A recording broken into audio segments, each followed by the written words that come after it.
माझ्या पुढच्या कथेचं नाव आहे माझा माझ्या खुनाचा प्रयत्न. काही लोक मला जंगड म्हणतात, काही चक्र म्हणतात, काही विक्षिप्त म्हणतात. म्हणजे तोंडावर नाही हां, अपरोक्ष. तोंडावर म्हणायची कोणाची टाप लागली आहे, पण अर्थात हा सगळा भूतकाळ आहे. ते असं म्हणायचे, असं म्हटलं पाहिजे. कारण आता तर माझा फोन होऊन चुकला आहे. खरं म्हणजे गोष्टीची पार्श्वभूमी ऐकायला कोणाला आवडत नाही. पण या ठिकाणी जर पार्श्वभूमी सांगितली नाही ना, तर तुम्हाला काहीच कळणार नाही. तशी अगदी साधी गोष्ट आहे. वयाच्या 18व्या वर्षी माझ्या आई-वडिलांचा अपघात झाला. वडील जागच्या जागीच गेले आणि आईला काय मल्टिपल म्हणतात तशी काही फ्रॅक्चर झाली. प्रत्येक डॉक्टर सांगायचा, हे ऑपरेशन केले की तुमची आई खडखडीत बरी होईल. स्वतःचं काम स्वतः करू लागेल. म्हणजे मी असं म्हणत नाही की काही सुधारणा झाली नाही. पण पैशाच्या मानाने फारच थोडी सुधारणा झाली. अगदी नाही के बराबर म्हणतात ना, तसं. वडिलांनी साठवलेला पैसा मात्र संपून गेला. म्हणजे फार नव्हताच, पण जो काय असेल तो संपून गेला. मी एफ-वायला होतो. तेवढे वर्ष काय ते पदरात पडले. शिक्षण नाही, नोकरी नाही आणि पैसा नाही. माझी अशी अपेक्षा नव्हती की लोकांनी आमचं घर चालवावं. पण निदान चौकशी तरी करावी. कोणीही कसलीही चौकशी केली नाही. येणारा माणूसच आमच्याकडून चहा-पाण्याची अपेक्षा ठेवून यायचा. सुरुवातीला माझाही भोळेपणा म्हणा किंवा पुढे जाता हे आपल्याला मदत करतील, या अपेक्षेमुळे म्हणा, तशाही अवस्थेत आम्ही चहा-पाणी केले. पण नंतर माझ्या लक्षात आलं की हे आपल्याला काडीचीही मदत करणार नाहीत. नोकरीचा सल्ला अनेकांनी दिला. अहो नोकरी करतो ना मी, ती मिळवायला मदत तर करा. शेवटी स्त्री शिल्लक शून्य झाली, तेव्हा हातपाय मारणे मला भाग पडले.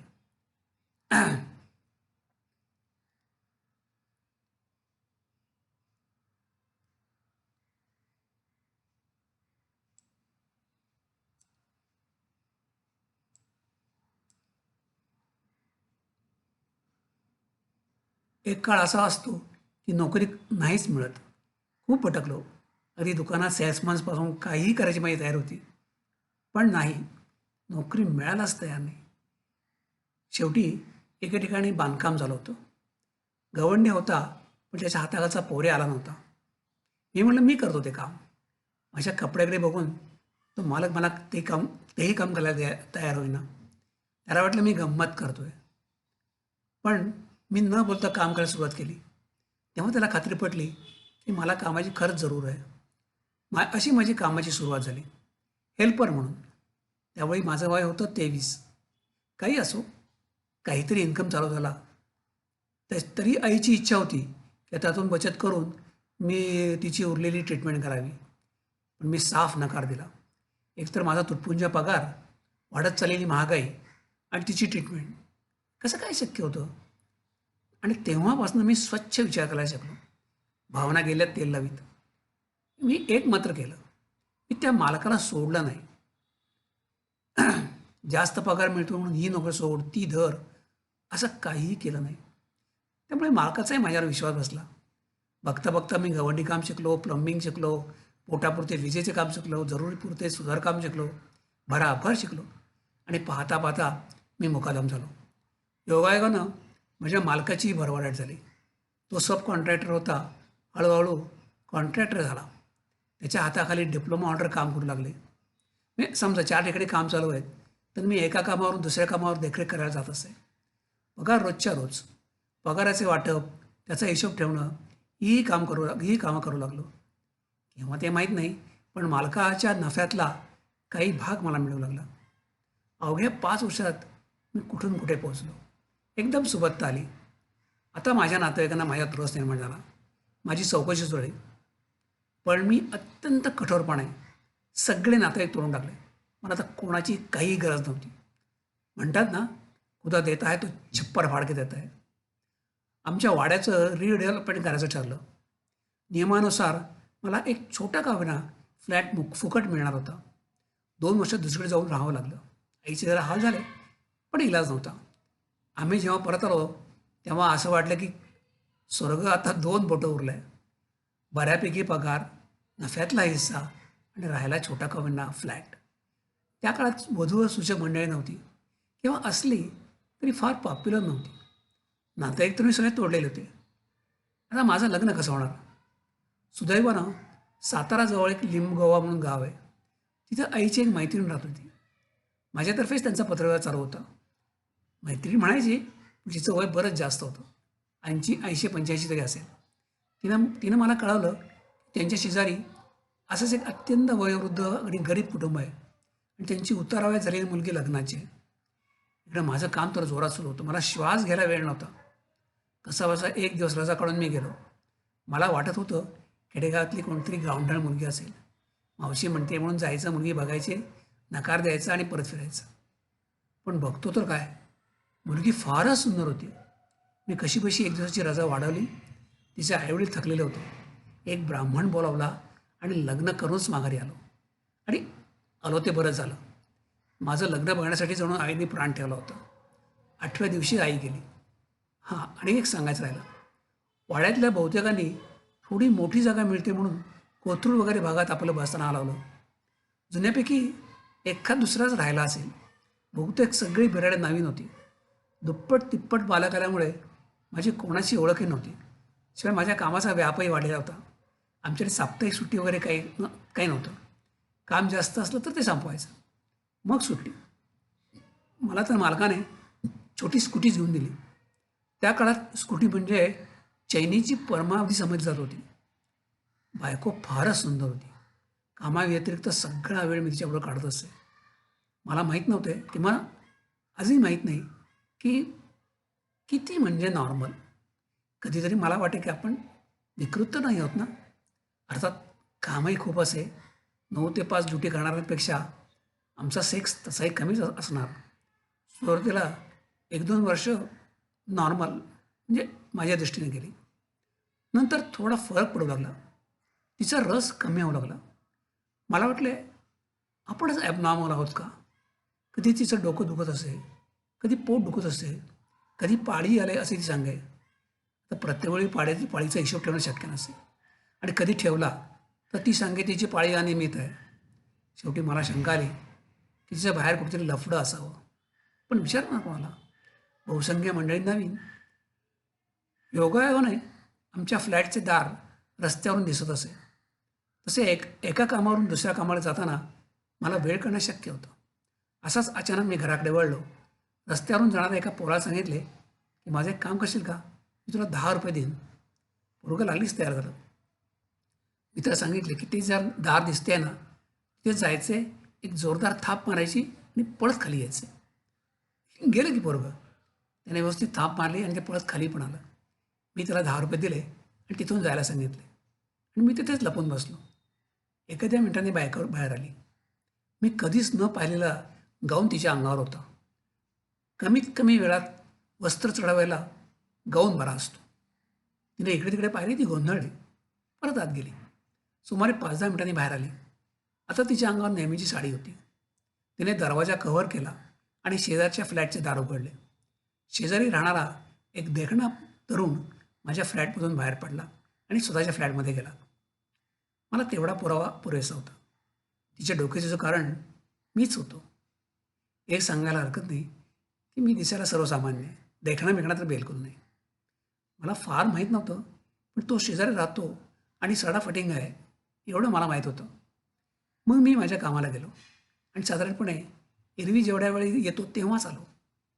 मला काही कळलं आहे असं मी तिला अजिबात भासू दिलं नाही. फक्त तिच्या पोटदुखी, पाठदुखी इत्यादी गोष्टीकडे मी पूर्ण दुर्लक्ष केलं आणि माझा वाटा मी उचलला. एक गोष्ट चांगली होती, ती कधीही माझ्या पैशाची भानगडीत पडत नसे.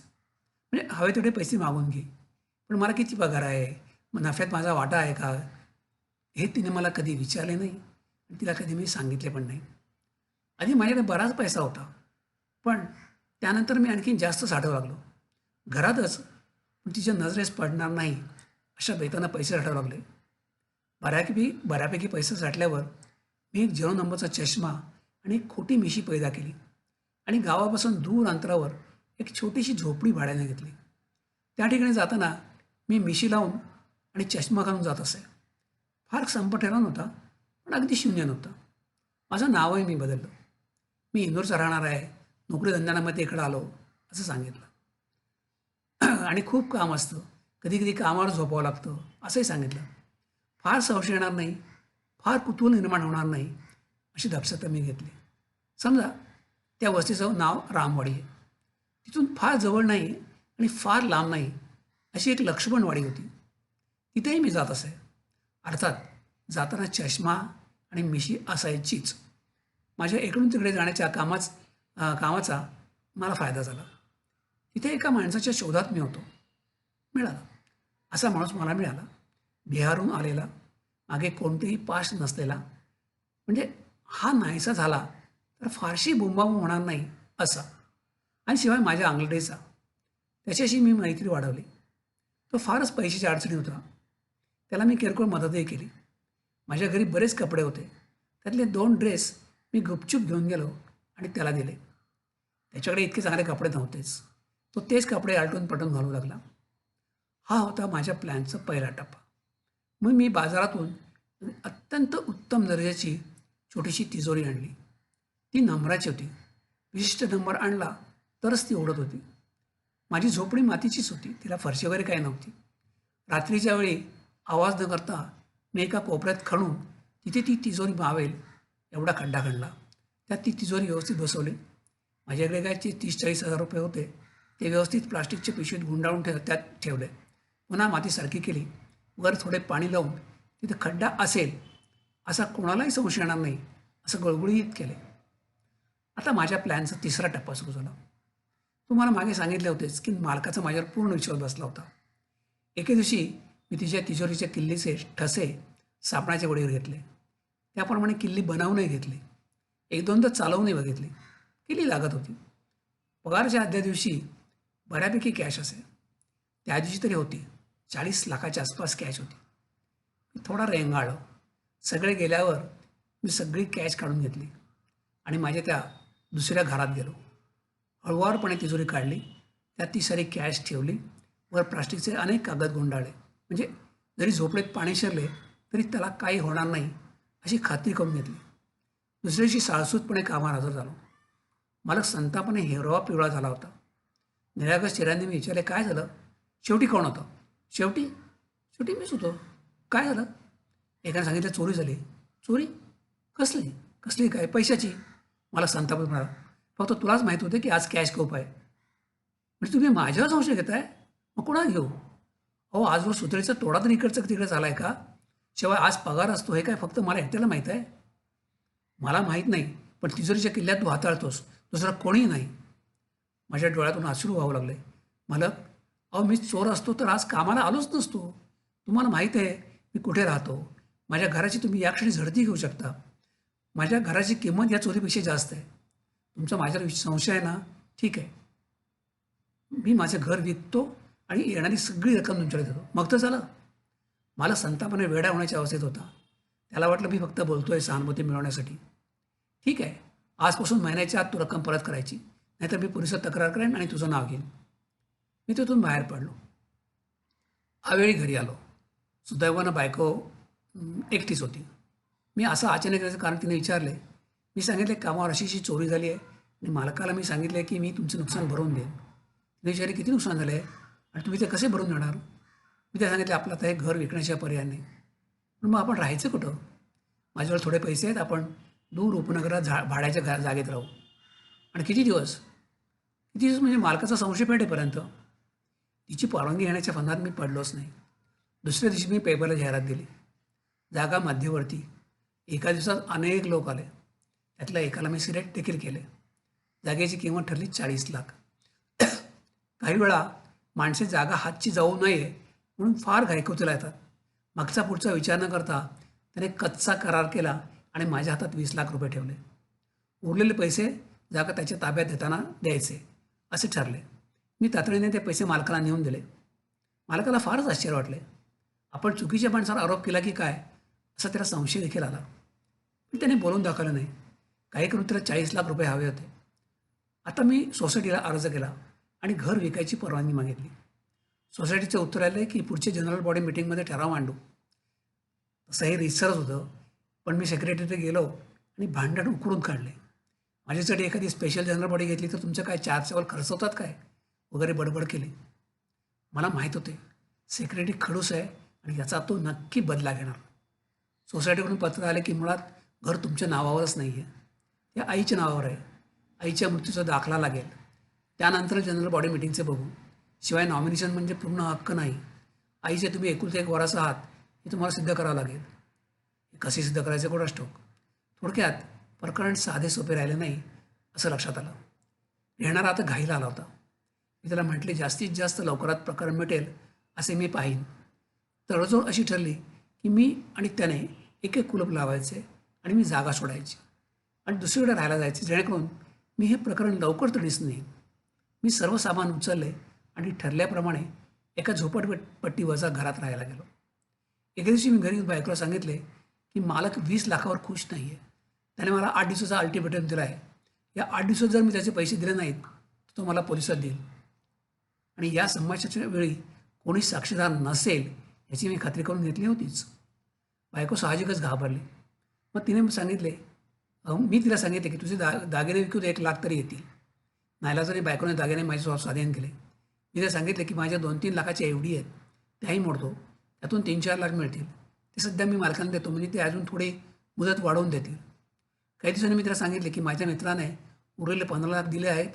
आता काही दिवस तरी शांत जातील. पण घराचे प्रकरण वाढतच चालले. सोसायटीने पेपरमध्ये नोटीस दिली. त्याच्यावर मुदत दिली. मध्ये सेक्रेटरीच गावाला गेला. चेअरमनच्या मुलीचे लग्न ठरले. एक दिवस बायकोला सांगितले की तो मित्र काही ऐकायला तयार नाही आणि तो खूप खुंची आहे. आता काही माझं खरं नाही. मला कामावर तर जायलाच पाहिजे होतं. आता माझ्या प्लॅनचा 3रा टप्पा सुरू झाला. अशा कामासाठी कोणाकडून माहिती घ्यायची हे मला चांगले माहीत होते. दारूचा गुत्ता हे ते ठिकाण. तिथल्या एका पूर्ण प्यायल्या माणसाकडून मी एक फोन नंबर मिळवला. माझ्या घरातून माझ्या मोबाईलवरनं फोन केला. फक्त बायकोच्या अपरोक्ष.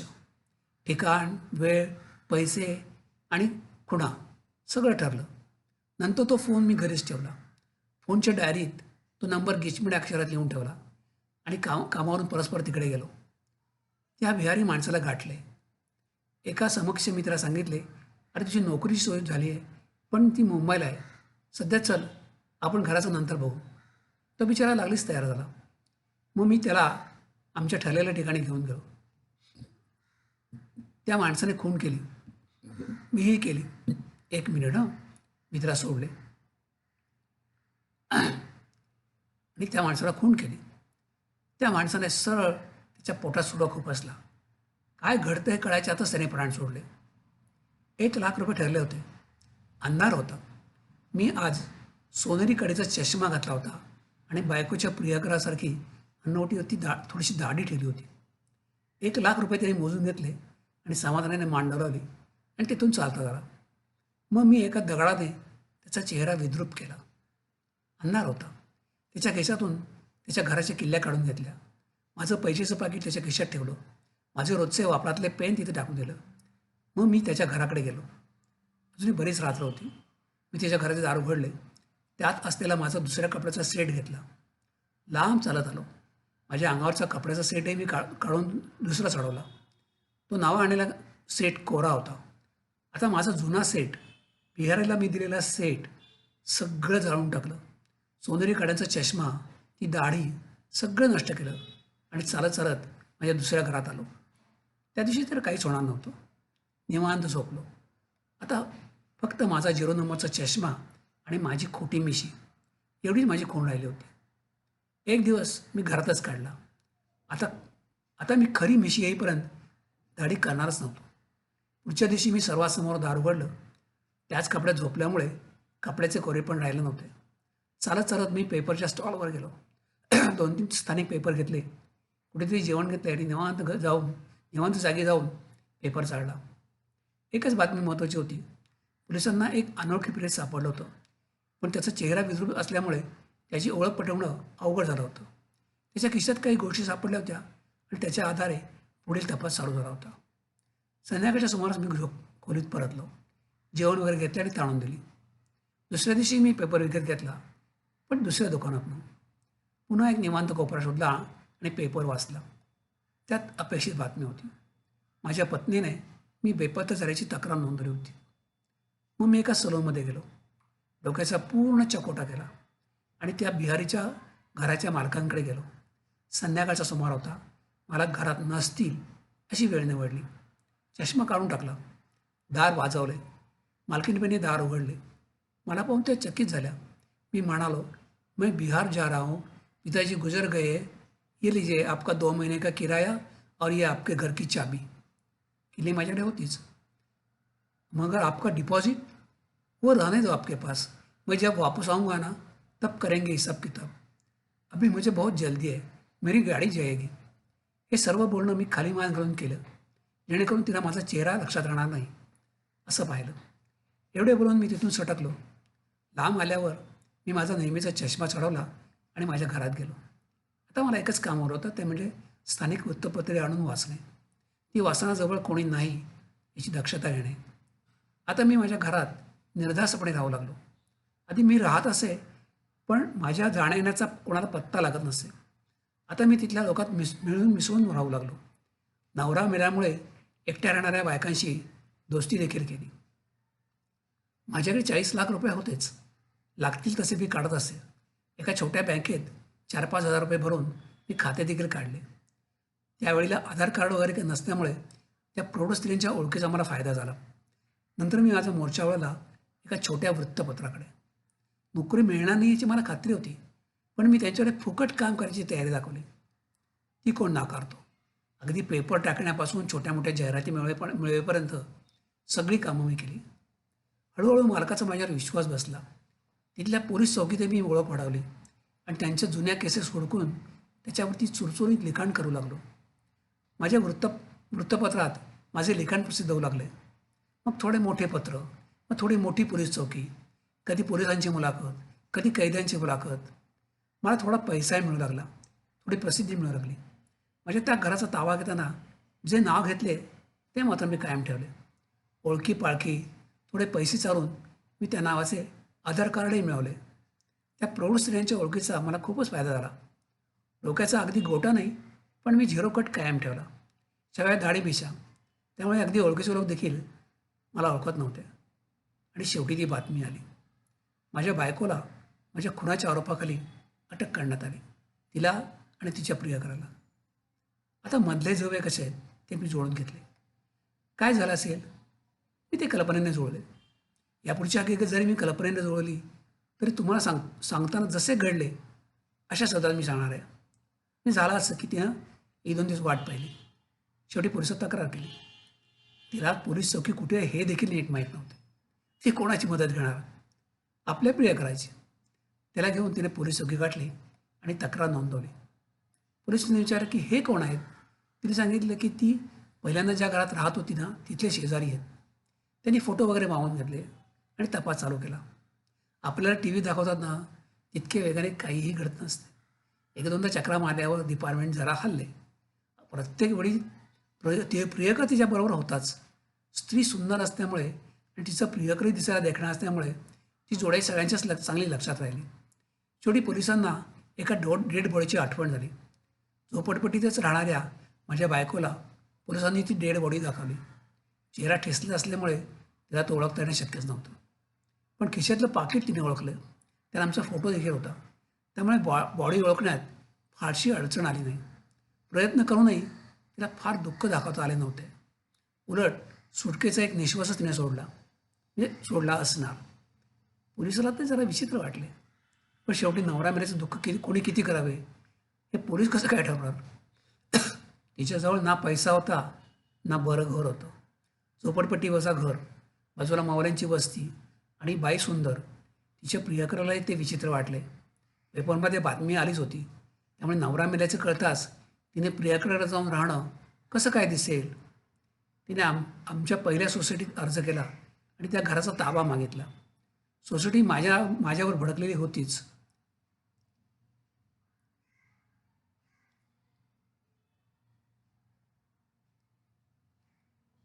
त्यांनी तिला सांगितले की तुमच्या विवाहाचं प्रूफ घेऊन द्या. अजून तो फ्लॅट धड माझ्या नावावर झाला नव्हता. आम्ही एकत्र राहत होतो हे सगळ्यांना माहीत होते. पण ते कायदेशीर होते का? माझा विवाह एका खेडेगावात झाला होता. त्याला तिच्या आईवडिलांखेरीज कोणीच साक्षीदार नव्हतं. आईवडील आणि माझी आत्या केव्हाच वारले होते. आमचं लग्न रजिस्टरही झालं नव्हतं. यासाठी कराव्या लागणाऱ्या कोर्ट कचेऱ्या करण्याची ना तिच्यात धमक होती ना ऐपत होती. तिने तो नाद सोडूनच दिला आणि जरी पैसे मिळाले तरी त्यातले 15 लाख तर माझ्या मालकाला द्यायचे होते. 5 लाखासाठी एवढा उपद्व्याप करायचा का? प्रियकर म्हणाला, आपण गुपचूप इथून सटकू आणि माझ्या फ्लॅटवरती गुपचूप राहू. मरुदेचं फ्लॅट, मरुदेची झोपडपट्टी. यांचं ठीक आहे हो, पण ज्याने 20 लाख देऊन फ्लॅट घेतला तो काय, त्याचं काय? तो तर प्रयत्न करणारच ना. आधी त्याने झोपडपट्टीमध्ये चक्रा मारल्या. ना मालकाचा पत्ता ना मार्कंडबाईचा. शेवटी त्याने पोलिसात तक्रार केली. सोसायटीच्या चेअरमनला भेटला. त्या बाईबद्दल कोणाच काही माहिती नव्हतं. पोलिसही चक्रावून गेले. शेवटी एका खबरेने सांगितले की त्या बाईची भानगड होती आणि जो पोलीस चौकी तिच्याबरोबर येत होता त्याच्याबरोबरच तिची भानगड होती. आता पोलिसांनी सोसायटीने मोर्चा वळवला. सोसायटीमधल्या काही लोकांनी शेवटी कबूल केले की बाईची भानगड होती. बहुतेकांना ते हसते परहसते काढलेच होते. पण तिच्या नवऱ्याला ते ठाऊक होते का नव्हते हे कोणालाच माहीत नव्हते. पण त्यांची कधीच भांडण झाली नाही असं सगळ्यांनी एकमेकाला सांगितले.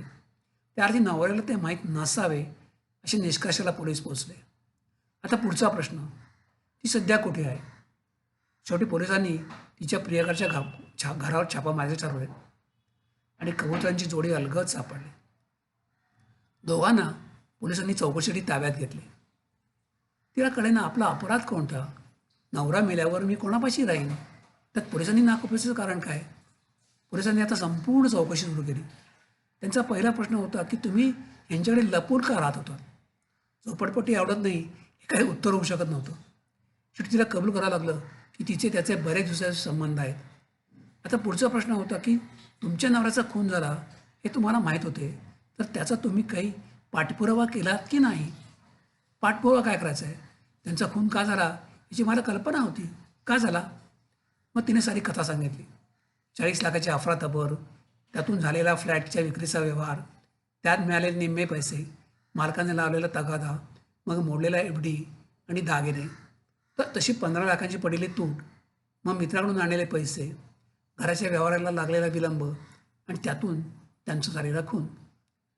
पोलिसांनी मालकाकडे चौकशी केली तेव्हा मालकाने सांगितले की त्याने पैशाचा कधीही तगादा लावला नव्हता. तुझ्या सवडीप्रमाणे पैसे दे असं सांगितलं होतं आणि या गोष्टीवर अनेकांनी मान्यताही दिली. मालकाचा माझ्यावर पूर्ण विश्वास होता. कुठेतरी काहीतरी चूक झाली होती आणि त्याचा मालकाला अद्याप पश्चाताप होत होता. त्या आधीच्या काळात माझ्याकडून एक पैशी अफरातफर झाली नव्हती. शेवटी त्या मालकाने असे सांगितले की उरलेली रक्कम तो मला माफ करणार होता. माझ्या बायकोचा खोटेपणा आता पुढे येऊ लागला. बँकेत चौकशी केली तर त्यांना कळले की मी एकही एवढी मोडलेली नव्हती.